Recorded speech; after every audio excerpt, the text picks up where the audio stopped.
Hello, everybody, and welcome back to episode 7 of the Funding Frontier Trader Deep Dive. Today's a special one because today we're keeping it a little bit local, for us anyway. So we're going to be speaking Bunny Chow, we're going to be speaking Boerewors rolls, but the man, the flavor of today is 33-year-old Gideon.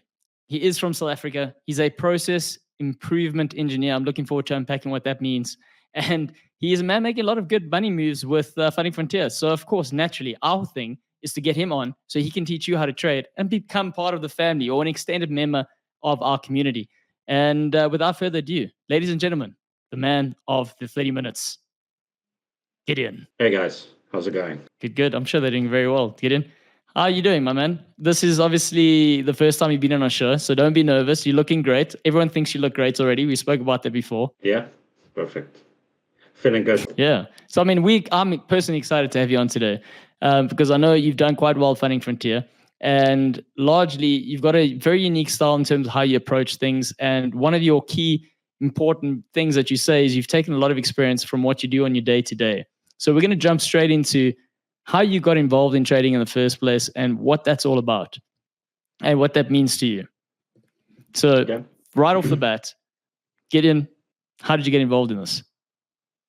So initially I got involved back in probably around 2015. You know, I didn't want to stay in what people these days call the matrix. I wanted to get out of the corporate life, have free time to myself. So back in 2015, started looking into binary option trading. That's the first thing that I actually heard about trading. But at the time, either I couldn't find the knowledge or the knowledge wasn't there. But that really failed. Lost a couple of $100. That decided very quickly that wasn't for me. And luckily, a couple of years later, I found out that my father's actually he's been doing Forex trading at that time. So from 2022, he's done it for about 10 years, which I never knew about. What? And that's wild, man. Yeah, so I started talking to him about it. He gave me some basic tips. So kind of told me where to go and look for the knowledge, which was a really big jump. It really helps a lot just finding the correct base to work from. So he got me into people. Firstly, it was Roger Banks with resistance and support, and then basically he just left me up to my own devices. Told me, be careful, markets are volatile. You are going to lose money. Always keep a straight head. And yeah, I basically just grew from there and looked at a couple of different streamers on YouTube Live.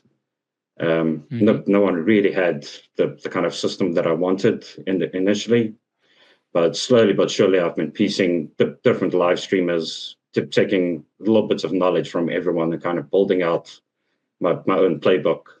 And obviously that's been developing for the past couple of years. So that's more the fundamental and analytical side of things. And then it's all, I mean, that's about, to me at least, that's about 10% of trading. The other 90% is all mental.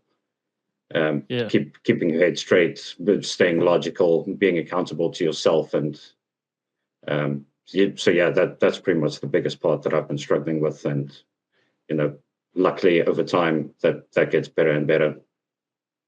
Yeah, and that's something we'll definitely delve into from the mental capacity. And there've been a few guests that have spoken on that point. But what's quite interesting is we haven't had someone who had a mentor coming into it in the shape of their father, but not knowing about that. And that's quite interesting. So he started with the binary option, which in itself is quite a risky sort of process to take when it comes to trading. It's almost like a 50-50 if you got to try and weigh up the odds. Yeah, and you jumped straight into that, which is probably a steep learning curve. It was a very steep learning curve. It's to me personally that it's 100% gambling. Looking back at it now and knowing what I know now, that's binary options isn't something I would ever touch again. It really is just a 50-50 game to me. So I think the point to my father not really telling me about it in the beginning is maybe just being a little bit concerned and himself being uncertain about things. And in that respect, I'm kind of similar. Very few friends know that I do trade. I don't really talk about it to other people, because as soon as you mention it, people just want to, they think it's the short route. They can just give you money and you can trade for them and make them a millionaire somehow, which is obviously not the case. So yeah, I suppose so. So it's a I matter think, of preservation, then not telling people, number one, but then number two, also you don't want to be gambling with other people's money. So that your dad must be doing quite well. If I'm sure. What did you learn from him? Is he getting offered investment deals there? People want to be using him as their broker. No, he keeps it very quiet. He'll probably be upset that I've mentioned his name, and I'd at least not mention his name, but people can find out. So he might not be too excited about that, but I'm sure I can convince him otherwise. That's okay. Maybe we'll get him on like a father-son sort of element of the show moving forward. Nice theme show there. But I'm curious about you being and you mentioned previously in one of the interviews that we did with you, is that you said you're lucky to be doing on your day-to-day something that you've always dreamed of doing, and that's being an engineer. But in this case, I mean, you speak about a process improvement engineer, and that's what you do. And that is very beneficial for your trading methodologies. Can you please elaborate on that and give people some insight as to how these two things can mesh in the same world? Yeah, so just a little bit of background on that. I started off as an automation engineer in the food and beverage industry. So a lot of programming. There's a lot of thinking, a lot of staring at a screen for hours on end, which is not a lot of people can do that. So I kind of had that from the automation engineer side, as just looking at little lines and things on the screen and trying to figure out what's going on and what's going on in the physical process. And that that kind of helped with just being able to sit around and look at things and trying to analyze what's going on. Then I transitioned more into the process improvement engineering side of things. The automation engineer is still built into that position. But really the process improvement engineer is just similar kind of thing. It's staring at a machine, looking at a problem, determining an outcome, or what you want the outcome to be, and trying to find a way to solve that problem. And I kind of look at trading in a similar way. There's something that I want to solve, and there's an outcome that I want to get at the end of the day, and what's going to be the best way to get to that outcome, and how do I do that successfully. That's interesting. So you've transitioned the same sort of problem solving in terms of I need to find some tools to identify the problem I want to solve. And then you've applied that same sort of approach to trading and using those tools specifically in the trading context. I've got a curious sort of question for you, because a lot of time when we interview people, they say, no, well, they take up trading because they want the life of independence. Eventually, they want money to work for them, to work for itself, and not do the 9 to 5 sort of grind. In your case, you're kind of doing your dream job and you're doing this. So would you ever give up one, or is that just something where you're just gonna be like, nah, I'm gonna keep trading as my hobby while I'm doing that forever? Or what is your plan for that? I'll always do both. One of the longer term plans is to actually open up an engineering shop, so I can run a business. That'll be part of, obviously building up the capital for an engineering business is quite expensive. So this is kind of the start of the journey, but I'll never give up either one of them. To me, I know people say usually, I've read some places that when they say engineers can't really be traders, the mindset and stuff doesn't work. To me, I don't agree with that at all. My father's an engineer. He's a successful trader. I'm an engineer. I'm still on the journey. I haven't gotten necessarily to the full successful part yet, but those two things to me go hand in hand together. So I'll always stick with both of them. With both, yeah, that's very interesting in terms of saying, no, you want to make your money so you can start your own sort of engineering practice. Was that always the goal while you took it up? Or is that just, when you did the binary options, you're like, this is interesting, let me give it a go, let me learn. And then you were engrossed with the learning process going, oh, wow, I can see the potential of this. Or is it something that became an afterthought that you're like, wait a minute, I can actually make more funds to build my own business? That was more an afterthought. So when I slowly started becoming profitable and realizing that this is something that actually works, it's not a scam like some people think. It's not something that's like any person can do it. You just need to put the time into it. And as soon as I realized that, and as soon as I realized, I can be consistent in my profits, then the idea came to mind. Well, if I do want to trade and I want the engineering in my life, then a good way of doing that is just owning the business, so that I can decide when I want to trade and when I want to focus on the work. So I can kind of schedule my engineering time around the trading time, because that's obviously important. You can't just hop on and trade whenever you want. Yeah. So all I'm hearing through that whole conversation is that you're highly disciplined because you manage both and you stick to your schedule. And that's probably a massive part of your trading schedule or your trading plan, I'm assuming. And before we dive into that, I just want to ask you one last thing with regards to your personal capacity and your next steps from your trading objectives with, say, Funding Frontier in particular. Why did you go the leverage route as opposed to just a spot trading? Because, I mean, let's be honest, you're an engineer, so it's not like you're starting off from scratch. So you could take some of that and use your own money to trade. Why did you go the leverage route? So the reason for leveraging is, well, one is I just wanted to kind of see what it's like. It seemed like everyone really got into prop firm trading, and there's obviously people that didn't make it, and they complain about prop firms, and prop firms are scams and whatever it is. But I don't listen to what the average person says. So one is I really wanted to find out for myself what is actually going on. Luckily, I found Funding Frontier, which is, I've heard very little complaints about them. Some of the complaints I have heard is people that just don't do their due diligence and stick with trading and be consistent. They look at it more as like a gambling aspect of it. So, and my personal account that I do have there's a couple $1,000s in there, which if I want to reach my goal within the next 5 years, there's a 5-year plan, there's a 10-year plan, and a 20-year plan.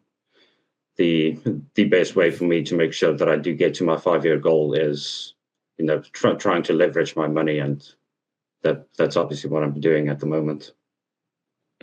I like that. Efficient, effective, done. You got your plans. You realize that leveraging is going to help you get there quicker, and that's how you went. And you probably also like the challenge of it as well, passing it and being like, you are the guy.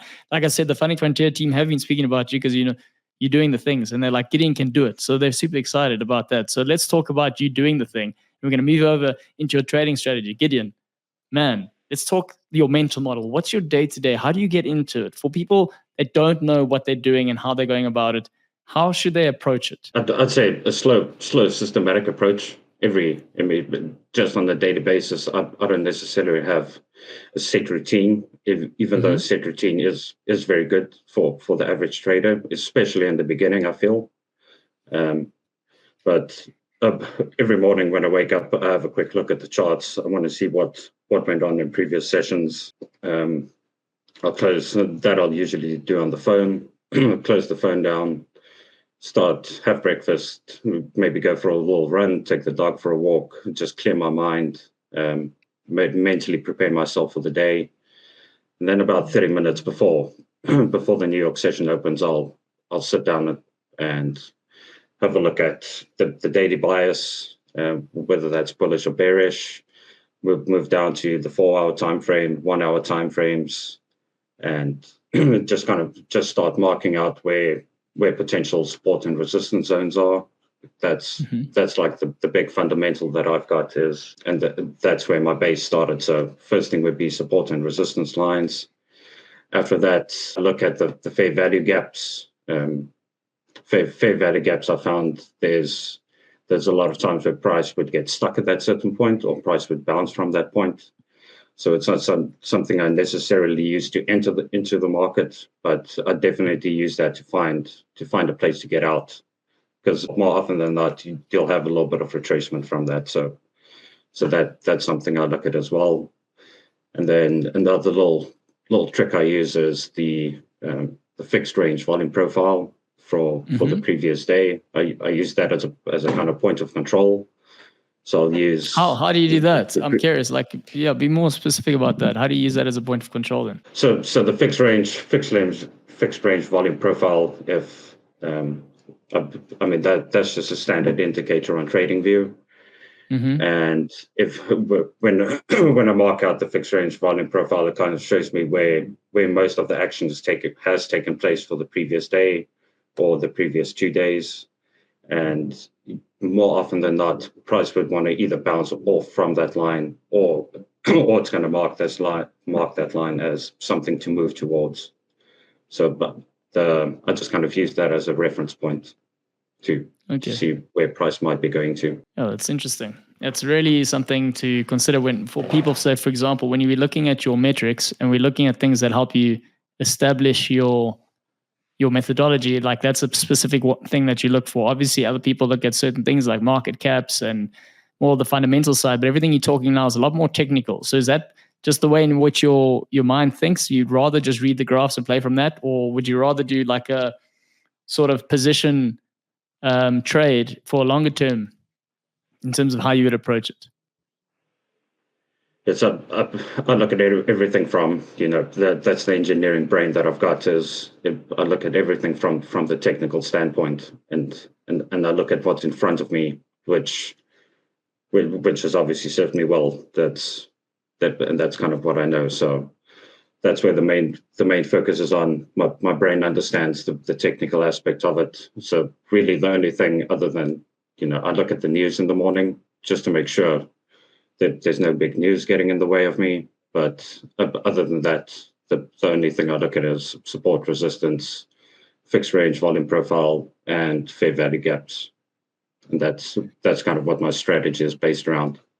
It's pretty difficult to try and explain, because you are breaking the mold a little bit. You got your own little mesh here. We've got it, the Gideon strategy. So for the Funding Frontier listeners, listen to the strategy. He's kind of started. Is it because you've started? It's how you started maybe and how your brain was thinking. So when you got into it, you started reading the charts and then slowly started seeing the other sort of indicators that were influencing the decision, or what is the starting point for you? Because say, for example, say I'm brand new to the game. How would you guide me to get into it off the bat based on your strategy? Based on my strategy, the starting point would be just straightforward support and resistance, wait for a breakout. There's obviously different ways for breakouts to happen out of consolidation. So that would be the first point. And that's where I started. The problem for me was I didn't get as many opportunities as what I would have liked. There was a lot of sitting around waiting. Either price decides it's just going to break straight through the support or resistance and run 100 pips or 50 pips, and I missed the move, which kind of got me, it gets you a little bit upset, and it's a little bit demotivating seeing that you waited 3 hours for something to happen, and price just decided to do its own thing. And that's when I moved into looking at what other people are doing and other strategies. Found that's one of the places where I found like the order blocks, fair value gaps, which is very important. And I know a lot of people do trade using basically only fair value gaps and order blocks. Mm-hmm. But for me, that's my point of reference to see is price more likely to retrace back into the consolidation zone? Is it more likely to break out of it? And then the fixed range volume profile and the point of control that I use, that more often than not, that's where I look at price to move towards. So that will be full take profit. Yeah, it's a difficult one to explain. One day I'll write it all down, and maybe I'll probably share it with the world so we can all. Well, you do write it down because you journal. You do journal. So when you do decide to publish this, I think it's something worth, maybe we got to come up with the night, like the Gideon theory or the Gideon mishmash, because I'm really liking what I'm hearing here. Now, the journaling process for me is, go ahead. You want to say something there? Yeah, no, I've got the journaling process. Everything's written by hand. I find out to be much more beneficial. It gets into my brain a lot easier. It helps me to remember that. So I'm left-handed. I write like a crab. So at the moment, it's not ready to just yet to share with the world. But hopefully, one day we'll get to that point. No, I feel like if we share it now, it's going to be some sort of hieroglyphic. It's going to be even more important. Someone's going to have to decode it, and if they crack the code, then they're going to be able to trade like geniuses. Let's do that rather. I think that's a better way to go. But your journaling process, why? Because we know that trading is probably one of the most complicated relationships you can have. Forget about dating your partners and all the rest of it.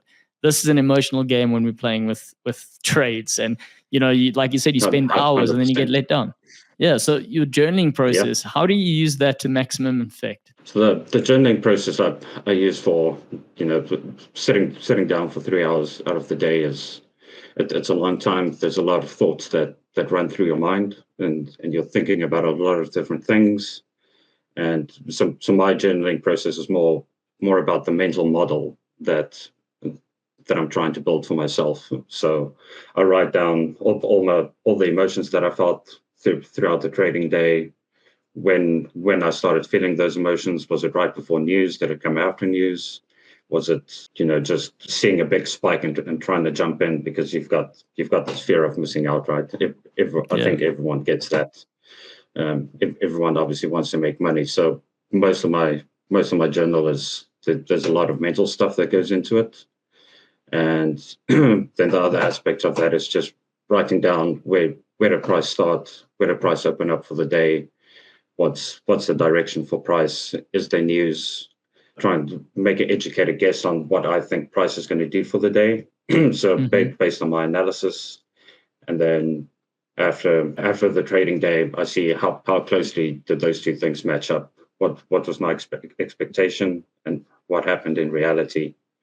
And over time, you build up like a little database of knowledge that you can use. So you're pretty much over time establishing your own patterns that you can reference to while being able to go, I see this sort of indicator happening again. I know I react like this in this sort of situation. Possibly I'm close to like making something, but I'm getting too emotional. Now let me go walk my dog because I can see this is happening. So it's like almost like your book in a form of or a mentor in a form of a book that you're putting together yourself. That's what I'm busy building out at the moment. So that's incredible, man.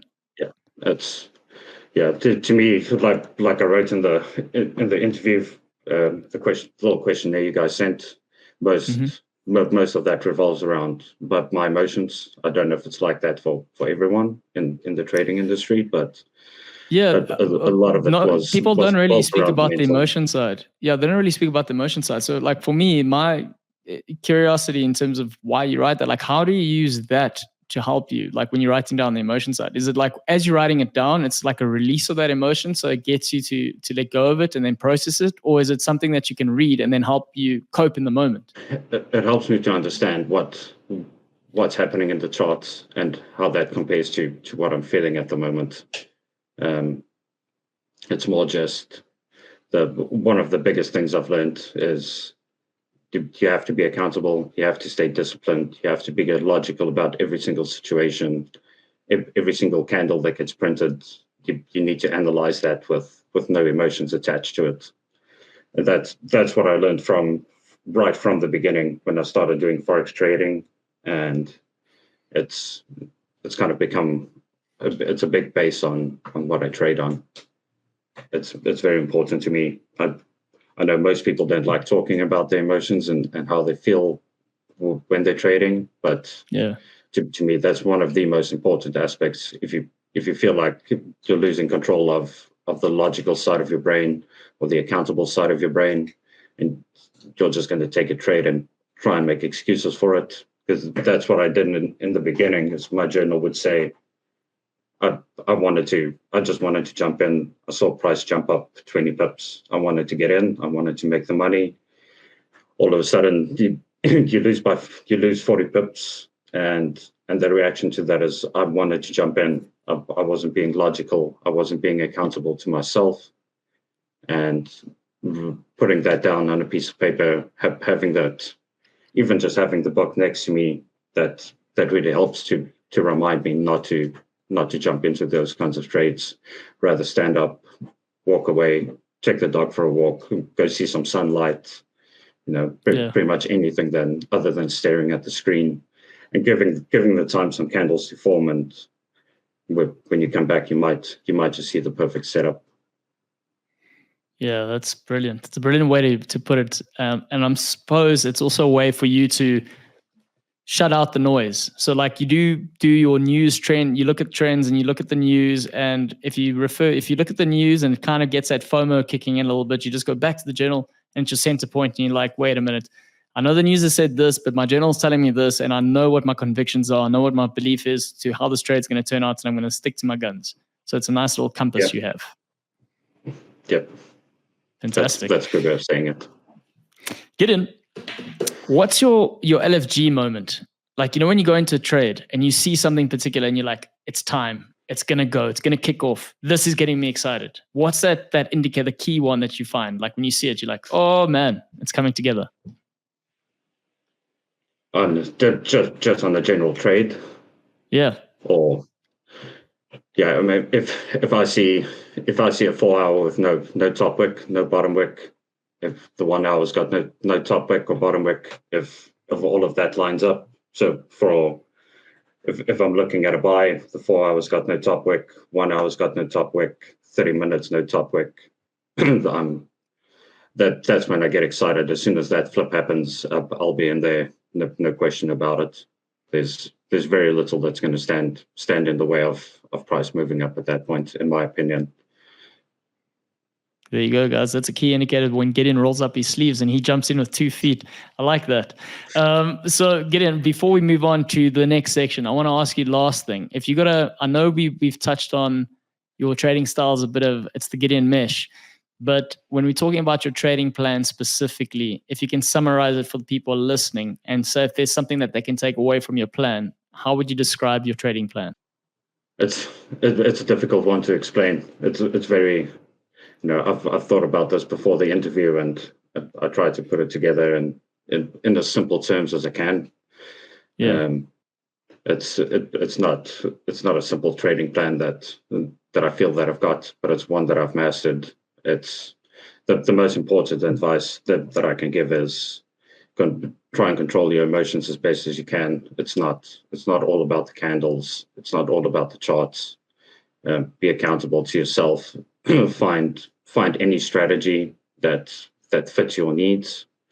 Anything that you feel comfortable with, and stick to that plan. Don't try and move away from it. Don't spend 2 days following some kind of strategy, seeing it doesn't work out. You lose one trade and just decide to scrap everything and move on to a different kind of strategy. You're just going to get yourself stuck in the loop, and you'll never get out of that. Yeah, so be consistent, stick to your guns, know that losses are part of the journey, but the 2%, 3% gains are going to be there as long as you stick to it. I love that. Yeah, this is a long-term game, and that's the way you got to play it. That's the way to become profitable. Yeah, straight from the words of Mr. Gideon, yeah, Mr. Day Trader who plays a long-term game. We're just going to touch on sort of Funding Frontier specifically. What made you decide that Funding Frontier is the one to go with out of all the prop firms? Because there are quite a few out there. There's a lot of them out there. I've got my personal account is with, and that this is obviously just being honest, is my account was with Dominion Markets. Roger Banks was one of the first people. He's obviously the owner for Dominion Markets. He was one of the first people that I started watching when I did the trading thing, especially with the support and resistance. And I looked at a lot of different companies out there, and I came across Funding Frontier, saw they offered Dominion Markets as a broker at the time, and in my mind there was just no way that Roger Banks would associate himself with anyone other than a legit, well-established company. And that's when I started looking into a little bit more about what the challenges are. It's the first prop firm. You guys are the first prop firm that I joined. It's the only one that I'm going to be with for. Oh well, we like that. We like keeping you happy there. Yes, yeah. Keep going, man. I'm liking this. Yeah, yes. I've never been disappointed. It seems like everything just works. I can see the progress in the building, like on the dashboards. Things are ever evolving, and that's what you want to see. As soon as the company starts getting stale and stop updating things and stop communicating with people, then you kind of get that idea that something might be going wrong. And and I've never had that feeling for the past year and a half, 2 years with Funding Frontier. Anytime you're looking for support or you want a question answered, it's, to be honest, I'm very impressed with the guys on the Discord. I don't know when they ever sleep, because it seems like someone is just always there ready to answer a question. That doesn't matter what it is. So yeah, that's that's the kind of stuff that's very important to me. Awesome. So you're talking about customer service there. The guys are there from the user experience perspective. They make sure you're nice and attended to. I want to talk about the challenges. You had the option of a 2-step challenge and a 3-step challenge. And can you break that down for anyone that doesn't understand what this is, and like how you go about it, and how do you pass these challenges to become a funded trader? Yeah, so when I actually got my first account, we only had the 2-step challenge. It's very exciting in the beginning. Your demo account, it's obviously a demo account. The capital looks amazing, and it's a very kind of different feeling going from something like $1,000 account to a $50,000 account. So the main advice is, especially through phase 1 and phase 2, is don't look at the money. Just focus on the pips. Even if you have to block the screen, put a little sticky note to cover the amount of money, and just display the pips, because that's what's important. And at the end of the day, I think a lot of people, they see the big money start moving, and they start getting emotional, but start making the wrong decisions just because that they can see that money moving. And to them, it's a good feeling seeing all that money move. But if you try and hang on too long, that's at some point you're going to lose it. So the first phase took me a couple of months in, really. But part of that reason is I would make a small win. Then for some reason I would think, okay, I can move this process along a lot quicker. So I would up my lot size, almost immediately take a loss on that. I would be back to zero. Then also what's very important is never drop the lot size. I just want to put out there for any new traders, do not, if you lose one trade, do not drop the lot size. That's something that I struggled with for very long. And looking back at when I did phase 1 and phase 2, it would have probably taken me a month to pass the challenges. But because every time I lost a trade, I would decrease my risk. Yeah. The process just took me so much longer. And as soon as I realized that's obviously where the journal also helps, is you get that database of information that you can work from. As soon as I realized that, and I realized my mistake, immediately just picked one lot size, stuck to the lot size, and that was it. And the things started looking much better at that point. Took me about a month to pass the account after that. Yeah, and it all comes back down to that journal again. When you fail, you can take a confidence knock. So then you start changing your lot size a little bit because you don't want to risk as much. But going back to the possibility of leverage trading, that it helps you desensitize the idea around money and the amount of money that you can trade with, especially when you're dealing with 50K. In the beginning, it must be quite intimidating.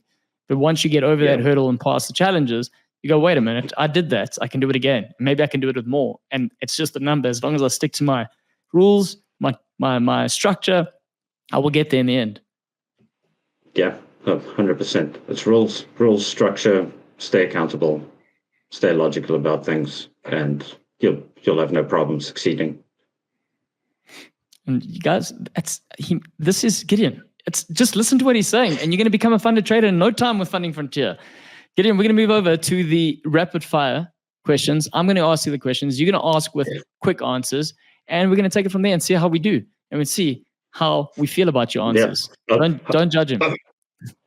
Yeah, I'll try and knock them off as quick as I can, but yeah, let's go. I'm ready for it. All right. So Gideon, would you rather traded funded capital or personal capital? Funded capital. day trading or long-term investing? Day trading. Biggest trading win?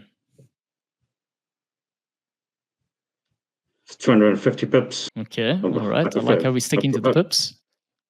Yeah, I prefer not. I don't think about the money. It doesn't work out. It's all about the pips for me.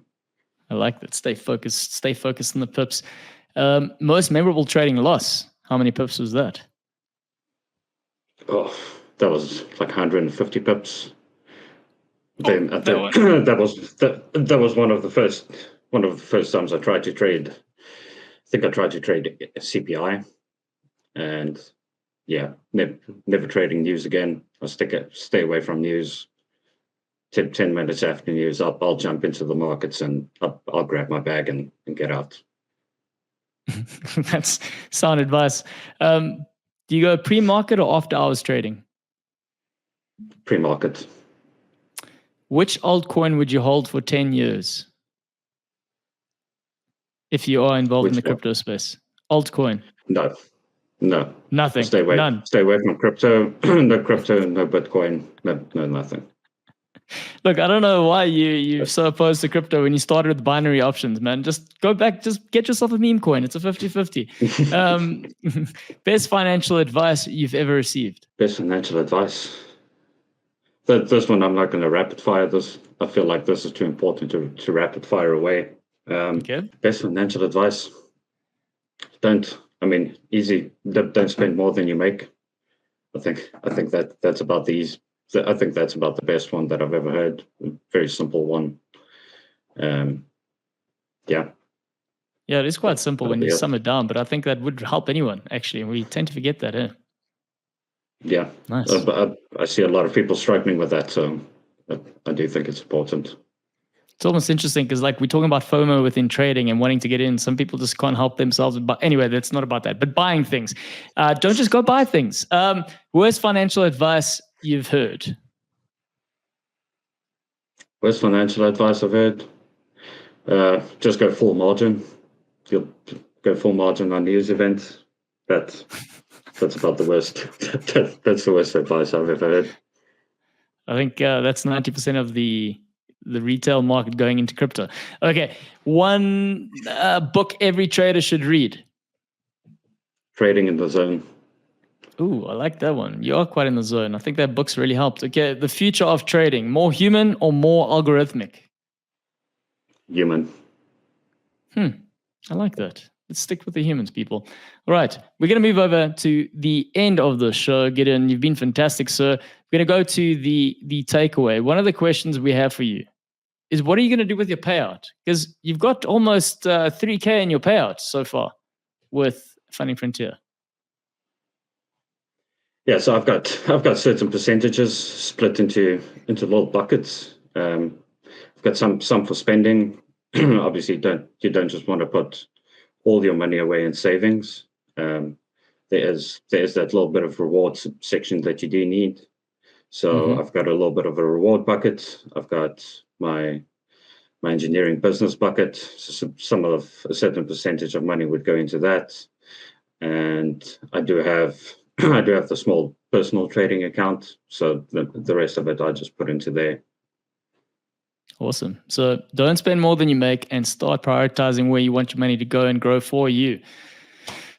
Gideon, what's the takeaway for anyone listening here? What's the most important thing they should do when they think of you? They go, this is the advice I heard and it came from Gideon.